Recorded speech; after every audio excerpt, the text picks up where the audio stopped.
finish this in life.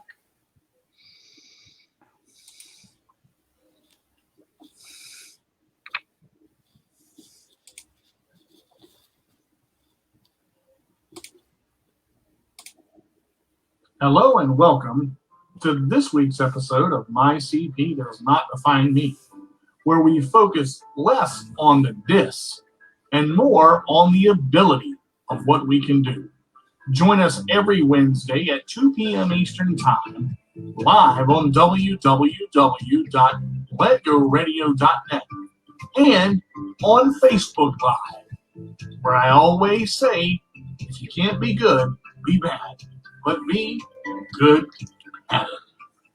I don't believe it. It's that time again. It is Wednesday. Where has the time gone? We're in the middle of December, and yet it's time for episode 34 of My CP Does Not Define Me. And I told you this one was going to be a good one. And I'm excited for this one. Hey, guys, I want to thank you as you join in. Thank you, Nikki. Thank you, Talia. JP, thank you for joining in. Happy to have everybody with us as you continue to come in. I've told you before, we had to cancel this show the first time, and I was like, oh, the world has ended. I'm so happy to introduce my guest. She is a great friend of mine. She's on our CP chat on Fridays. Bibiana, thank you for being here with me. Thank you. How are you today? Hey, DJ, I'm good. How are you? I am very well. Now, I unfortunately am not able to pronounce your last name. So for our viewers, if you would just tell us who you are, tell us a little bit about yourself and what disability you have. Hi, everyone. I'm Bibiana. I'm from Brazil, as you can say from my name. And I have dysplasia, cerebral palsy, spastic cerebral palsy, specifically dysplasia. I am 18 now. I usually say I'm 17, but now I am 18. And I am a feminist. I believe in justice. And one thing that I always say in my show, because I also have a radio show, is that all the things that I say, I mean it. You know, I am honest. So the one thing that I will do here with DJ today is I'm going to be honest, because that's who I am. And that is what we love about you, because honesty with me always is the best policy. Now, we kind of talked a little bit off air, and this is probably part of the interesting conversation for me, because this young lady to my right is one of the smartest people I've ever met. And every time she says I'm 18, I'm like, are you sure? Really? What? How? She's done so much, and she has accomplished so many things. But we were talking a little bit about school. Now, you're preparing for college right now, correct? Yes, I'm preparing for college. Okay. And you said that Brazil is a little bit different, or actually quite a bit different with colleges and high schools and things like that. Let's start off with, since we were talking about college, what's different with Brazil and colleges versus here? Here in Brazil, for apply to college, we have to make a specific test to get into this college. So like in US, you all take your old tests and old grades and do essays and have an interview with someone from the college that you want, right? Mm-hmm. Here in Brazil, it's not like that. Here in Brazil, we have to make a specific test to get into this college. You know, so all those grades, those old grades and interviews and essays, nothing that happens. All they will see is what you've done on those specific tests, you know, to get into this specific college. So all of my work, for example, over those past years, like 14 years at school, guys, 4 years at high school, just don't matter, because all they will see will be my grade at this specific test one specific day. So 4 years of my life resumed to one day. So all that work, you went through all that stuff, all the studying and trying to get through, because you got to pass to get there. But then you get to this college and it's one test, one day, everything else is out the window. Yes. I am glad I'm not over there. I will put it that way. Like, I'm guessing from my grades and my extra activities here in Brazil. In US, I will be getting to like Stanford, Harvard, maybe Yale, you know. But here in Brazil, it's not like that. Here in Brazil, I don't know if I will get into this big college, the best one here in Brazil. Mhm. I don't know if I'm going to pass it because it's one test. Well, now, and you were saying now you can go to prep for it for as many years as until you feel that you're ready. Is that Yes, correct? yes. It's not just feeling that you're ready, because as I was saying, it's a test. So it's all the subjects and the specific things that we learn during 4 years of our lives. Okay, Hmm. so it's all this specificities in a test, and Now, it's really tricky because we have like 5 hours to respond 90 questions about everything that we saw over the last 4 years of our lives. hmm, So it's tricky. We don't remember everything that we learned in 4 years, right. and we Yeah, don't know how it's going to get into the test, so it's really I, tricky. I think that's probably the hardest. Listening to you talk about it, to be able to go and reflect upon everything that you learn in 4 years. If there's one question about calculus and you go, wait a minute, I don't remember calculus. I don't, or one question about history that you don't remember. Out of those 90 questions, those are important, and you have to kind of what's the grade that you have to get to pass for the test. Depends on what you want to do, Mm-hmm. like me, I want to go to law school, right? So we have a grade, we have like a media of what the grade that I have to pass to the second phase, because it's actually a test with two phases. One phase is like just circling the right alternative, mark the right alternative. And Okay. the second one is all right down, like my own words and all the stuff. Okay, so that's kind of the essay Yeah. portion. Hmm. No, plus a essay.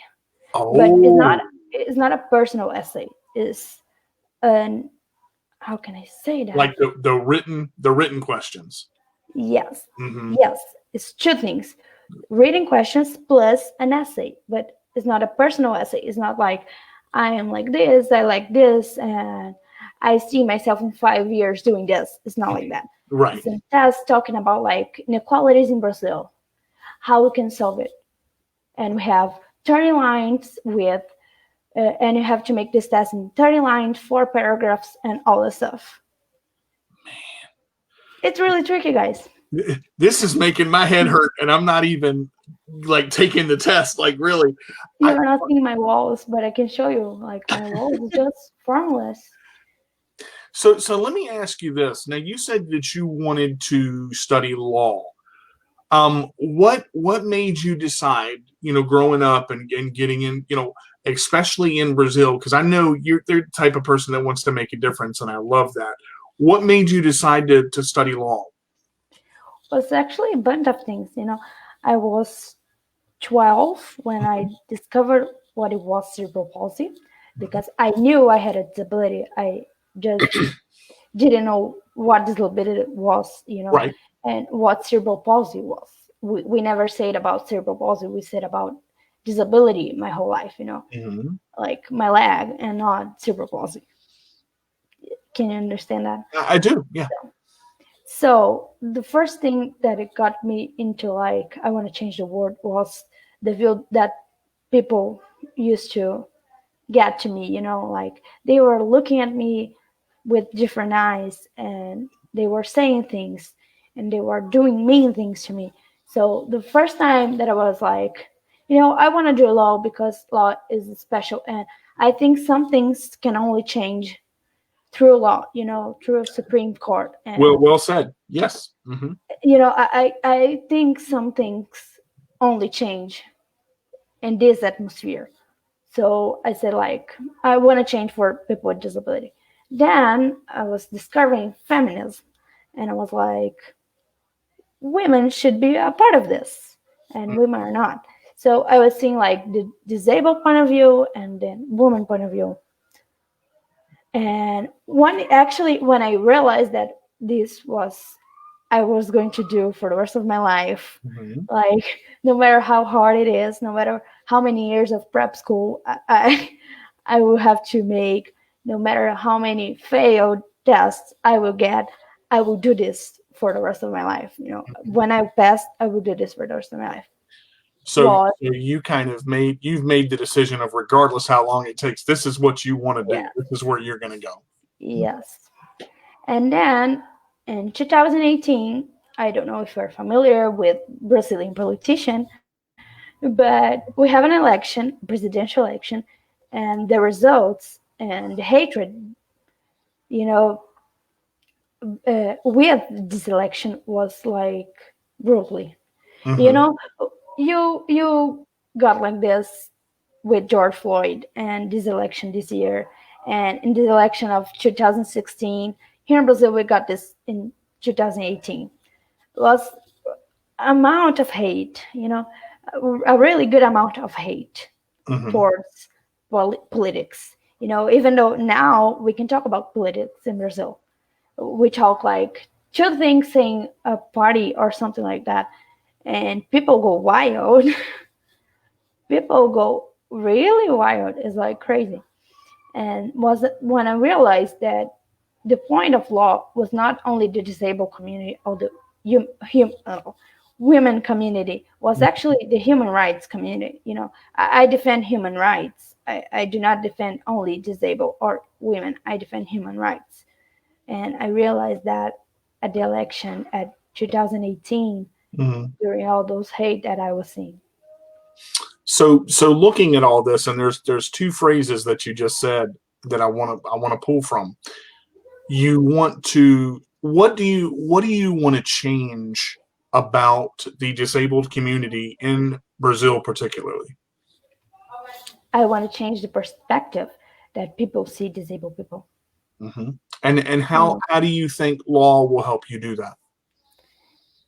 I guess law is made, something we can just go outside and do whatever we want, right? Mm-hmm. We have laws to Right. follow.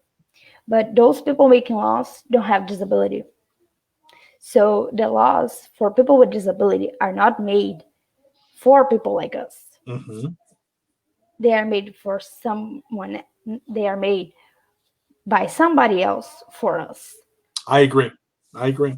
And I think that's everywhere, really. And I think that needs to change in itself because people with disabilities being part of, the political world, so to speak, so that they can see, okay, hey, they have disabilities, but they're still part of this, and yet Yeah. they want to change it. Yes, and I think that's it. I think that we talk about a lot.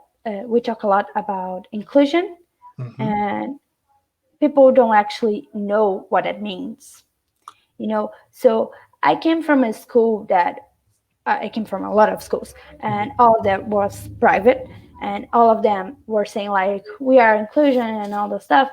But actually, every time that I went to school, because I'm sorry guys, but it's my last week of school forever, of Mm-hmm. high school forever. So I'm kind of emotional and thinking about all of those years.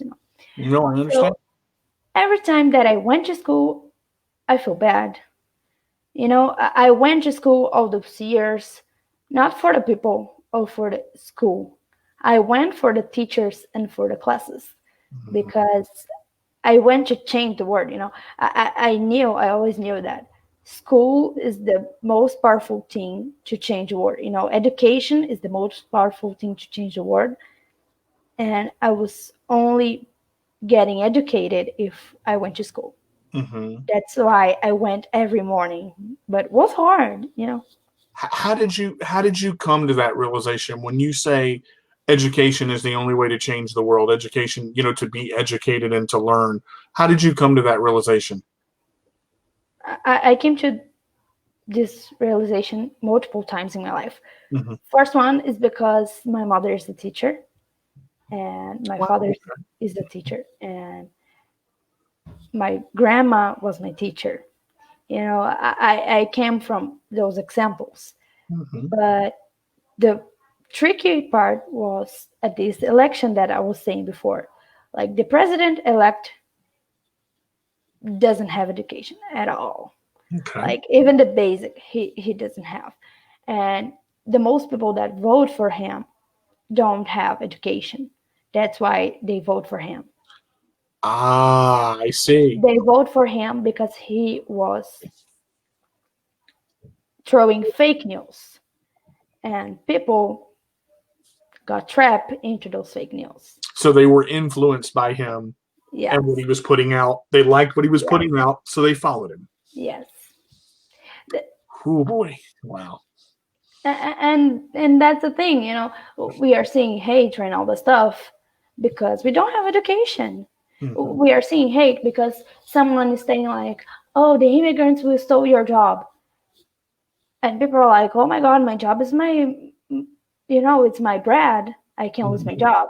So Right. people are like, no immigrants here, and build a wall and all the stuff and send them away and kill them or anything else, just because they don't know that this is not true, but people don't know that because people You, don't have education.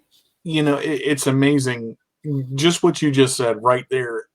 When people are uneducated, whether it's disabilities, whether it's political views, whether I have seen where something gets made up or fake news gets put out, and the world just kind of sucks into it like this giant vortex of nothingness. And it's like, how do you get hooked on this? Have you researched it? Do you go look at it? And I love the fact that you want the real thing to be put out. It has to be real. I don't deal with fake stuff, and I know you don't either. And I love that. That's Hey Josh, thanks for tuning in. Hey Kim, thank you for tuning in. Hey Miss Shayna, thank you for tuning in. I just I want to get into when you as you grew up, because this is the first time I've gotten a chance to interview you for a whole hour. So, and we're already 20 minutes into it, so it Yeah. goes quick. When you were growing up, um, what did you see yourself as having a disability? Do you feel like you were treated different? Did you feel different? Yes. Not from my family. Let me rephrase it. Not from my parents and my sister, the persons closest to me, but from other members of my family, for other relatives and colleagues at school and teachers. Mm-hmm. They all treat me different. And I guess you have this too, DJ, because when you are born with a disability, we get to see the world different, and people's eyes different. So I know when someone is looking at me or talking about me, Mm-hmm. because when I was way too little to understand that, I was already paying attention and seeing that some people look at me different and talk about me and all the stuff. So I always saw that.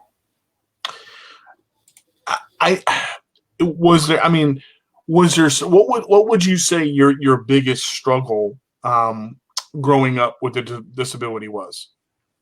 People, People in general. people, Mm-hmm. especially people at my age, because adults say kids are naive and pure and all this stuff, but kids with kids, they are not like that. I'm sorry. Mm-hmm. I'm sorry to turn your whole word down, but it's true. It's true. Kids are not pure and naive. Kids with Mm-hmm. kids are mean. They are way too mean. Like I was always a good student, right? Mm-hmm. I always dedicate myself to school because I was already there. I would make it worth it. I was not ready to have my whole day being sucked. So I was I made my mind to see the lighter day, even though people were mean to me. Mm-hmm. So I was really, I always were a good student. But one day, one person said to me, she realized that. was pretty obvious because, as I said, I was always a student and I'm doing all these extra activities and all the stuff. People saw this. Mm-hmm. So one day, one mean kid said to me, like, the teachers don't like you. They are pity of you. And that turned my whole world down. Mm-hmm. For one day, the next day, I realized she was just that jealous. But this day specifically, my world fell apart because school to me was seeing the teachers and being nice and having the faith that adults will not be as mean as kids to me, Mm-hmm. was seeing like even though people were making fun of me, I was good at something. So when So you consider school your safe place, kind of?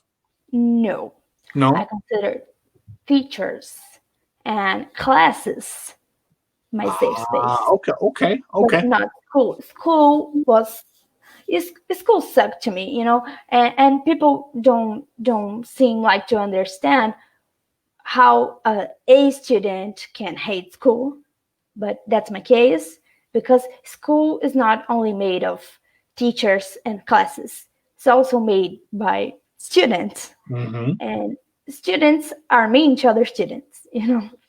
So go Go ahead, ahead. go ahead. Mhm. No, no, go ahead. I was just. So was that when this person said to me like teachers don't like you, they are only pity of you, my whole world turned apart for one day because they were most of the days the reason why I used to go to school. So seeing like, oh, just the fact that she made seem that all this effort and all this generally affection was fake made me sad for one day. I got over it really soon. Right. And when someone says that, the initial shock is like, oh my God, did that really just happen? Oh no. Oh no. And then you are you going to take value in what they say, and how do you feel? And but there's a couple of comments I want to read here. Kim says this: our disability is our superpowers that others just don't understand. JP said, when young kids ask personal questions about my disability, I'm typically very open with them. When some adults ask the same question, it can be more offensive at times, and I definitely understand that. Shayna says this: I agree. They make us unique, different, stronger, and give us the strength to educate others, fight for our rights. So I want to show these couple of comments up here because they're very true, and I think there's an innocence, and there's also a kind of a guiltiness from adults and children too, because children are raised by their parents or their peers that they have that are raising them. So they're influenced by what their parents and peers do, and then they come off as to how they're raised. So some of them can be downright mean to where you want to, fix the problem with knocking them out. But I mean, you can't do it. I mean, but it's tough, and I do see where you're coming from because kids can be downright mean. Let me ask you this: so how did you learn to overcome it? Because I know you've had it your whole life, because I have too. I mean, and I still get it. So how did you My learn to mom, overcome my mom, it? Mm-hmm. she was the reason why. I think she was trying to prepare me for this bad world that we live in because she always pushed me harder, and she made me ready to see what the world looks like, you know, and Yeah. to be ready for all the challenges because life is challenge itself. With a disability is worse. So she made sure that I was ready to do all of this stuff, and to be ready to all this stuff. So I used to cry, and one day actually I was crying for a boy. I'm sorry guys, but that's true. I was crying for a boy because my then best friend, you know, my then best friend kissed him, not once, not twice, but like for 8 months, 9 months Mm-hmm. behind my back. And like 2 weeks before I found out, I was thinking that he was interested in me, you know. Of course, it wasn't true because he was with my friend, my Dan friend. But it made me sad because I was thinking like he doesn't like me because I have a disability or because who I am, you know. And that's the trickiest part, I think, having a disability is like we never know when people don't like you because of who you are or because you have a disability. Right, right, and that's the tough part. There's a couple comments here too. Let's see. I feel people born with disabilities are 1,000 times smarter than the so-called normal people out there. Since we see the world differently, we are already making home runs versus the so-called normal people. And I hate the word normal because Yeah, I don't see that word. I don't see a normal anywhere. Um, you see, Shayna said this: children only do what have been taught. And then Charles said this: I myself gifted. I didn't fit in school. I was put in special ed. I wanted to do more with my intelligence even now. I want to change the world. And that right there, that's the piece of it. Having the ambition, having the want, having the drive to go out there and say, I want to change the way this is happening, because you don't want to see it continue. You don't want to see the put down, the you're different than me. We want to see each yeah, other as we are. I want to be seen as I am, and I know you're the same way too. yeah. Now I'm gonna ask you a question because I want to see this perception of Bibiana as who you are. What don't you like about yourself? And there's a reason why I'm asking this question. What I don't like about myself. About yourself. Sometimes I can be like pushy Mm-hmm. and I don't see what the other person are feeling, is feeling. Okay. So sometimes I'm only seeing my perspective, of course, but I'm not seeing like the pain or the feelings of the other. So Do, that's one thing I don't like about myself. okay. Do you think when you see that, how do you feel that you can improve it when it happens, when you're aware of it? I try to make up to it. So sometimes like I yell to my sister or my mother, and I was like, I get into my room and I'm feeling, oh my gosh, I yelled for no reason at all. So I came out my room and I'm like, what can I do to make this better? My Mm-hmm. mom like coffee, so I make bunch of coffee to her and saying like, I'm sorry, I shouldn't yelled, and now I realize that I yelled and I shouldn't. So that's the kind of thing that I do because I truly believe that we have to be our best versions every day. Sometimes I'm not my best, but I try hard. That's true, and I get that 100%. But see, here's the thing: the reason I said that, and the reason I ask that question is because you are woman enough to admit, I see this about myself. I see this is what I don't like. That I can be this, but I'm willing to make up to it. I'm willing to change it, to apologize for it, and to realize where I went wrong. A lot of people are set in their ways. They do something and they're right. They're always right. There is no wrong. That's a genuine gift to be able to see yourself as a whole. And I remember Miss Wilson said something very important. She said, learn to love all of yourself, because that is, I know, and I remember we talked about this. There are a lot of people with disabilities that don't see themselves as normal. They see themselves as defective. And it's heartbreaking because they want to be so-called normal, but they already are. They already, they already have the gifts and the blessings to bless Yeah. people with, but will they do it? So, I mean, that's, to overcome that is a big hurdle. Do you agree? I mean, you think? Yes, of course. I used to feel that way. I guess everyone with disability once in their lives felt like, oh my gosh, I'm trash. Mm-hmm. It's natural, it's normal, but in order to live, you know, really live and not just survive, we have to overcome that and see the good stuff that we have.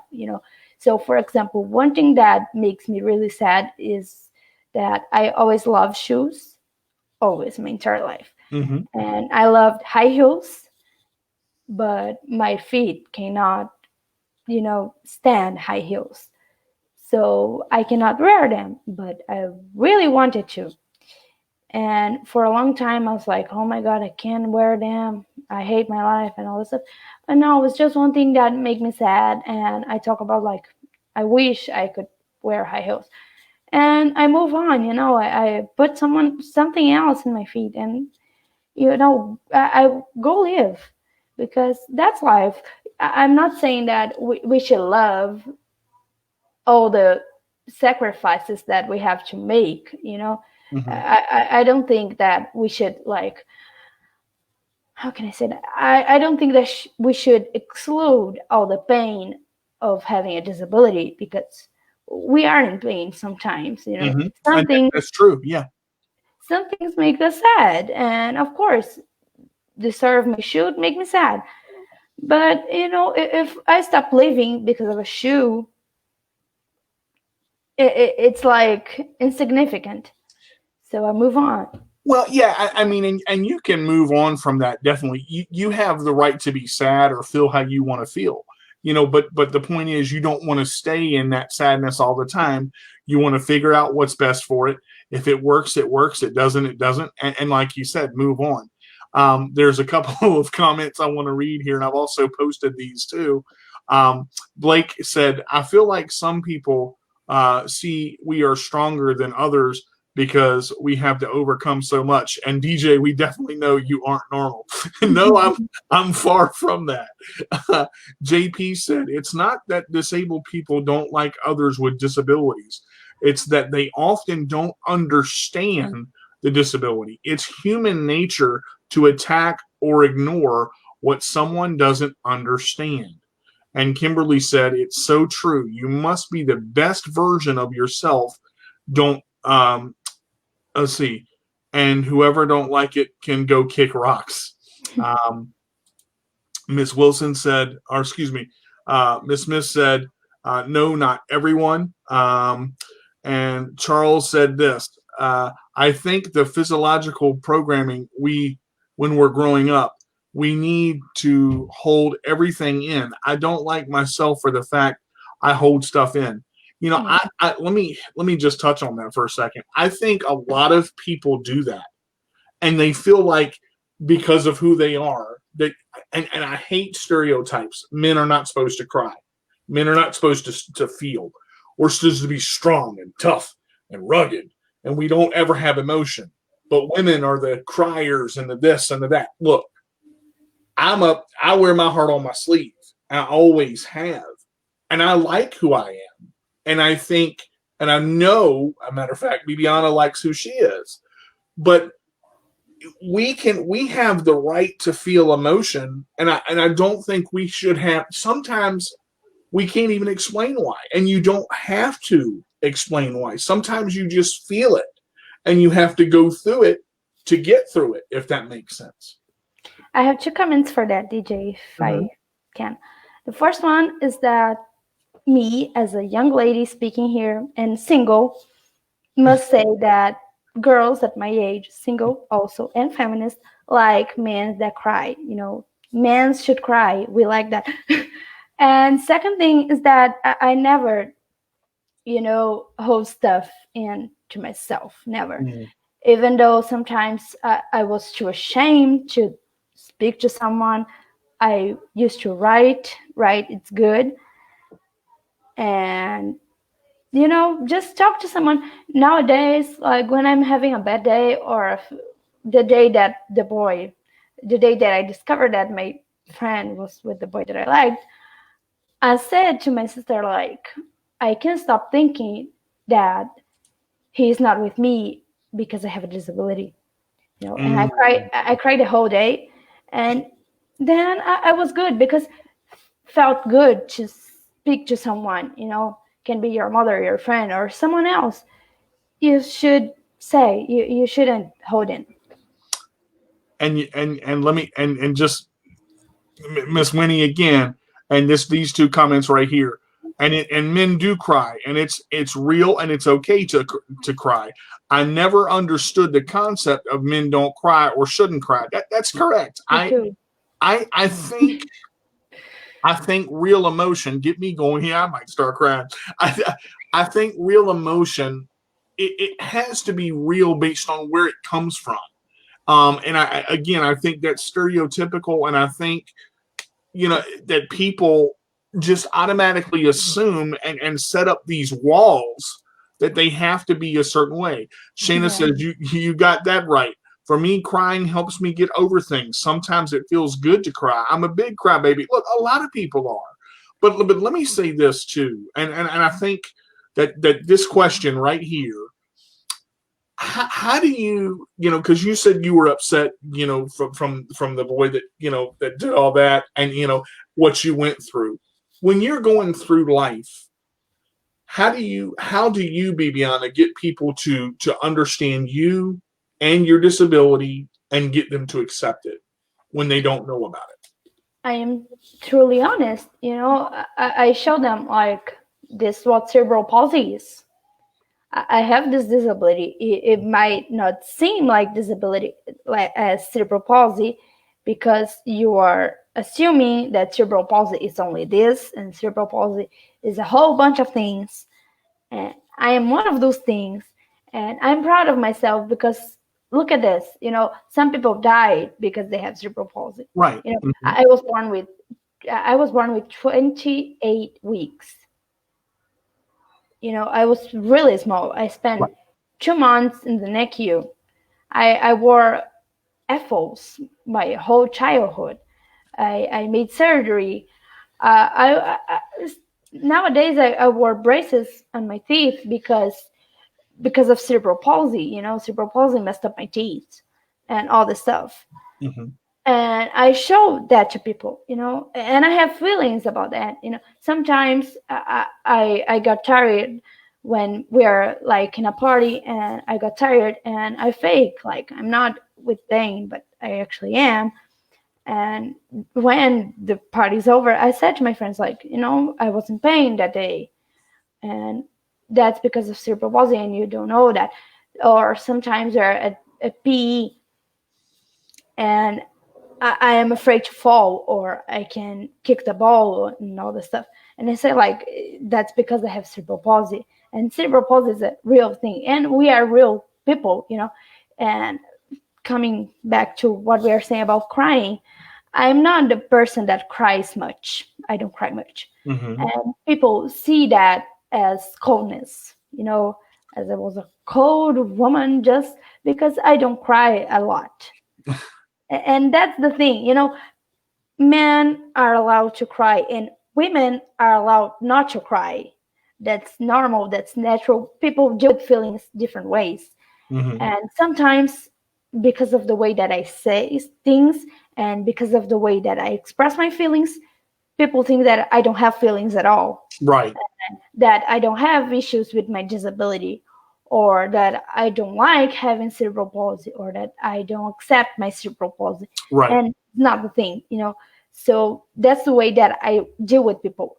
I I'm honest. I tell about a lot, about everything. I tell about the issues and the delights and the pains and the cries and the daily stuff, like having trouble to brush my hair or my teeth because my other hand don't stop right, and Right. all the stuff. And see, but that's life, and that's what you go through, and you have that right. See, and I think that's what the so-called normal people that don't have the disability or don't understand it don't get, because there's three things that was just said here.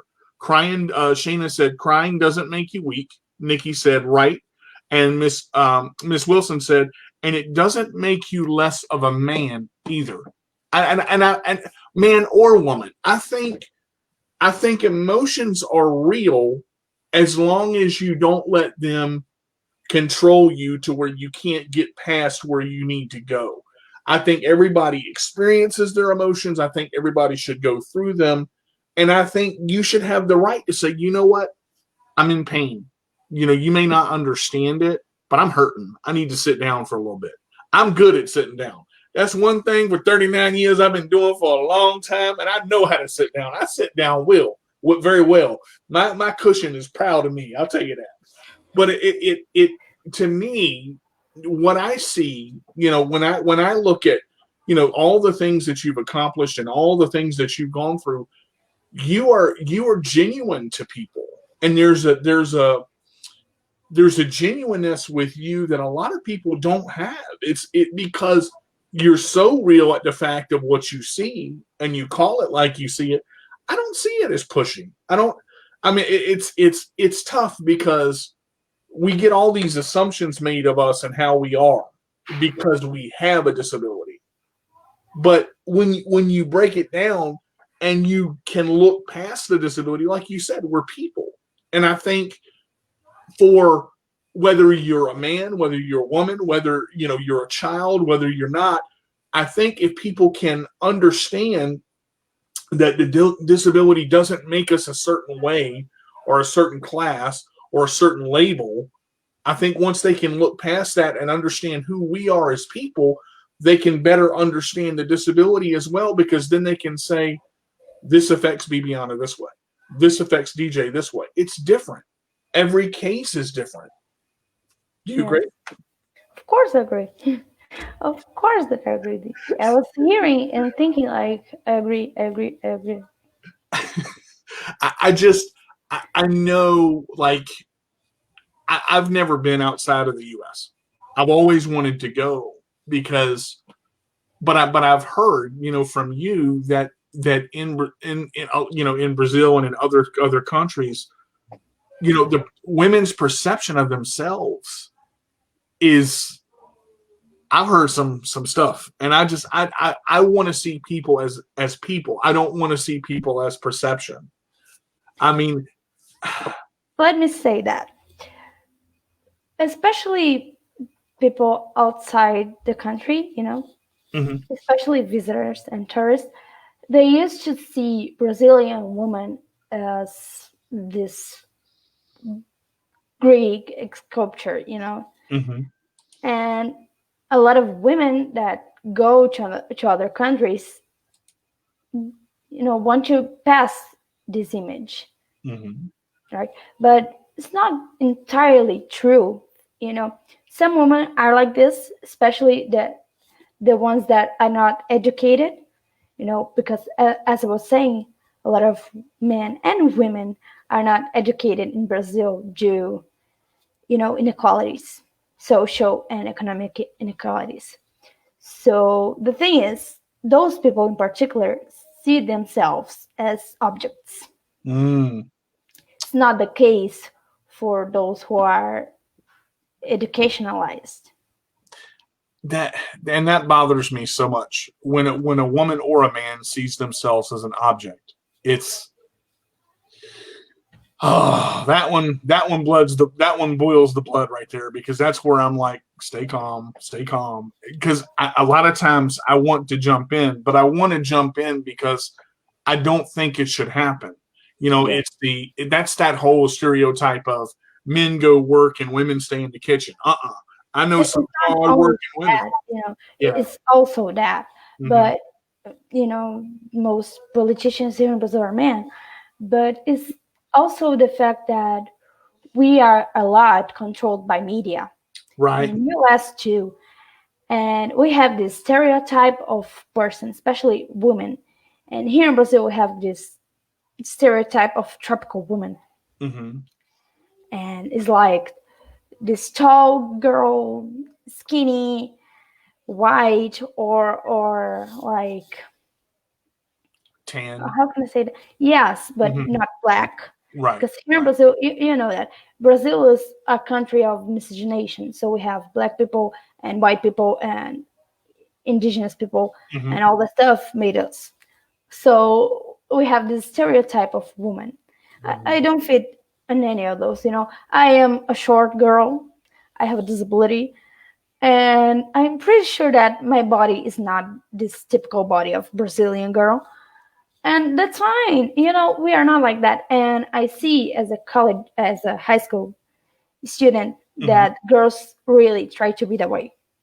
If you go to my school, you will only see like middle class girls, Hmm. all whites, all with long hair, and the hair really, I don't know how to say that word in English. Fine. Yes, usually really skinny with all the same clothes. Hmm. We don't see an individual. We see like this massive thing that magazines and media are trying to sell people. Right. The perception of what they're trying to put right. Hmm. Hmm. I I think, and maybe you can comment on this too. I think the world would be very boring if we were all the same. I when I and I don't care what country you're from. I don't care what country you're from. I don't care how you're looking, because I don't see hair and white or black or pretty or oh, that lady is not. I see a woman for who she is. Miss Wilson said this. Let me put this one up here. And I'm sorry I can't pronounce the last name. I'm sorry. I told you, Bibiana, you were such a bold and courageous. You were such a bold and courageous. Believe in her values, young lady. And that's awesome. You are like, I could care less about stereotypes. And when you are are presenting yourself anywhere, I see confidence and power and ability and all of these things that make you who you are. You are a powerful person, and you have abilities within yourself to influence people the right way. And there's not a lot of those out there that can actually do that. I mean, they are, but they have to be the ones to see it. Somebody can point it out. Somebody can say, wow, you have all this wonderful ability, but the person has to take the reins and actually do it. And I see you doing that. You said, when I first met you and the first time you spoke, you saw that it was timid, and you had to build that. But man, when you spoke in Brazil, and I didn't understand what you were saying, but I knew it was confident. I mean, it was powerful. And to see the Bibiana now, it's like there's no way she's 18. She's like 30 and has 6 jobs and 4 houses, and it's powerful. It really is an amazing thing to see how But far you've come. as you see all those amazing things, as you said, all those amazing things Hmm. to me, I would be lying if I didn't tell you that for amount of time I was holding to these stereotypes. I was trapped into the stereotypes. So I would be lying to you right now, and I'm not this kind of person to say that I never saw a stereotype before a person, Hmm. because I saw that with others, and I saw that with myself. For the time that I wasn't ready to love myself, I Hmm. used to be that person, and I used to see like that I was not right, and I was not good, and I was not pretty, and I was not enough, you know. And I guess some people see that they are not enough, and some people see that they are enough. But I don't think enough is enough. you know? I like the way You you said understand that? that. I don't think enough is enough. You Mhm. have to see yourself as the gorgeous thing ever. And sometimes it's hard to rely on that, you know? Sometimes I find hard to believe on it. Like to those tests that I am preparing for. Some days I'm thinking like I'm not gonna pass. I am not good enough. Mm. I'm not smart enough. And are people more prepared than myself to go through those tests? You know. As I read this comment, and again, it's Miss Wilson. As I read this comment, she always had it in her, the power, but had to finally see who she is and let it go. The power within. Well said, Miss Wilson. Get it, get it. I want to ask you. Christina McCormick says you are amazing, and Love you you are. too. When did you start to see the power within that Miss Wilson was talking about? When did you? Because you said you went through the I'm not pretty enough, I'm not tall enough, I'm not the girl I'm supposed to be. When did you start seeing the holy smokes? This is working. I'm all right. I'm better than And right. I look good. was probably like I don't know for sure it was last year or this year, Mhm. but definitely when I start talking about having a disability, you know, Mm. really opens doors to myself, to me to get to know myself better and to accept myself to others, you know. Because now when someone said mean stuff to me, I'm just like, you know what, I don't need you. I love myself and people Mm. love me and that's fine. I don't need you. But when I wasn't ready to love myself and Mhm. I wasn't ready to share this part of myself with the others, I was trapped into this one person, you know, one person don't like me. So, oh my gosh, my world is falling apart Right. because this one person don't like me. And I realized that we can do whatever we do, and some people won't like us. That's life, you know, not everyone will like us. And Mhm. when I come to terms with that, I realize that life is so much more, you know. So nowadays I'm honest, you know, I am who I am. I'm not gonna change, I'm not gonna hide. If someone likes me, fine, perfect. I like to have you with my life. Mhm. The person don't like what I said, don't like who I am, perfectly. I am better without you, you know. Very, very well said. Christina said, being able to talk about disability is a great step toward accepting yourself and loving who you are. Let me get this one here as the last couple comes up. It's a work in progress in learning to love yourself and then all of you. And once you're there with all of you, it only gets better. You will be that person. You will be that person soon. All of you. As these comments come in, I want to ask you a question. Um, just the fact that if you could go back to that not confident Bibiana, if you could go back to the person her world would fall apart when one person did not like her, and now you see yourself where you are. What would you say to her? What would your message be to her to help her understand that she is powerful and she is okay? Stop being so naive. You know, the people that love you are with you right now, and you only discovered more about the world. So don't worry, you know, all gonna be fine. And hold into what you have, hold into your family because they love you. Okay. All right. If you would leave a word of inspiration to our listeners that have either just come in or that are listening right now, what would you say to the people out there on Let Go Radio and Facebook Live as a word of inspiration to them? Guys, I don't have a word of inspiration. I have this quote of Maya Angelou that I really loved.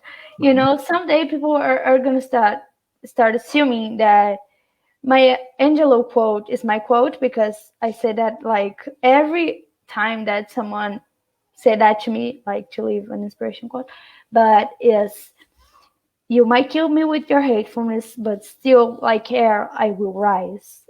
I guess that's it. You know, we'll all rise when we realize that even though some people are mean and some people are terrible with us and the world seems like it's falling apart, when you are with yourself, nothing can stop you. If you love yourself and you are committed to yourself, the world can be burning and you will be rising. That's well said. I love that quote. That's well said. I honestly I know that you believe in it because I can tell the way you say it with the passion that you talk about. Charles said this: "I call my girlfriend my queen for a reason, not to be cute, but to build her up as I truly see her to be." And I think if we can truly see people for who they are and look at them, not for their disability or not how they look on the outside, but understand the person, understand what the person is about. What are their real meanings? What are their hopes, their fears, their dreams, their thoughts? Why do they exist? I want to. How can we get a hold of you on social media, Bibiana? I'm on Instagram with this little name, Bibiana Muscalo, and on Facebook, but I don't use my Facebook very much, so it's better if you just DM me on my Instagram and all the stuff. Okay. All right. Well, I will tell you this. I will continue. I continue to. I know I will continue to see great things from you because you are an amazing person and you have influenced a lot of people. And just continue to be you and continue to love yourself and continue to grow because the flowers of the world need water too. And it's an amazing thing to see someone succeed. We're very proud of you with everything that you've accomplished and will continue to accomplish. Let me get this out there real quick, guys. You can reach me on My CP Does Not Define Me on YouTube. You can reach me Worth the Wait Cooking with DJ Carter. You can reach me at Chairmaster Games. On YouTube, you can reach me at Twitter. My CP Does Not Define Me at Minion Sports. You can reach me on my new blog that's not so new anymore. It's actually a couple months out there now. It is CarterDJ85 at wix.com/mysite1. And working on getting the album out there, so we'll have that out there for you too. The cover song is going to be My CP Does Not Define Me, but we'll get that out there as well.